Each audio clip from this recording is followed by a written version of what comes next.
CTV's Mason DePatie. He's in Calgary for us this morning. So, Mason, the Premier will speak later today. What are we expecting to hear from her? Well, Marcia, she said she was speaking with her cabinet members yesterday and will be announcing what Alberta's response will be today in Medicine Hat, like you said, at 1 local time. Now, we don't know exactly what that will entail, but we know she has been adamantly opposed to any sort of tax on energy exports. We can look for some hints, though, in her comments made yesterday.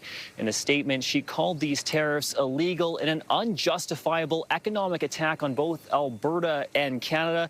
She's been calling for diplomacy in the lead up to these tariffs, and she once again voiced that in her statement, saying she'd much rather be working with the U.S. as a partner rather than caught up in this trade war.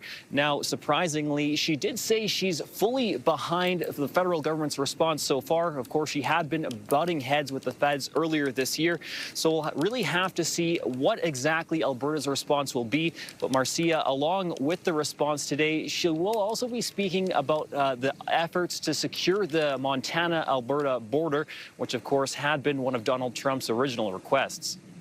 How are some of Alberta's key industries responding to the tariffs, Mason?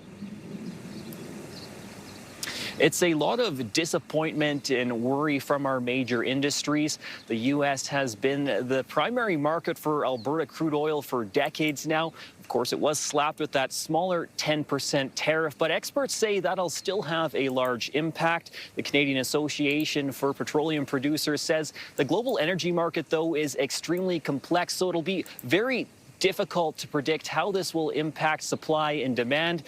Some experts CTV News spoke with says the higher prices will likely not impact the demand from the U.S. just because they are so reliant on Canadian oil. Another major industry worried about these tariffs here in Alberta is the agriculture industry. We send $1 billion worth of grain and $3 billion worth of beef south of the border every single year. Farmers say they're already feeling the pinch, and the higher prices might make things even worse. Of course, this is slightly offset with that buy local campaign happening that we are seeing very strongly here in Alberta. So, Marcia, certainly a tumultuous time, but we'll have to wait a little bit longer to see how it truly impacts the economy. Thank you very much for that. Mason DePatie in Calgary for us this morning.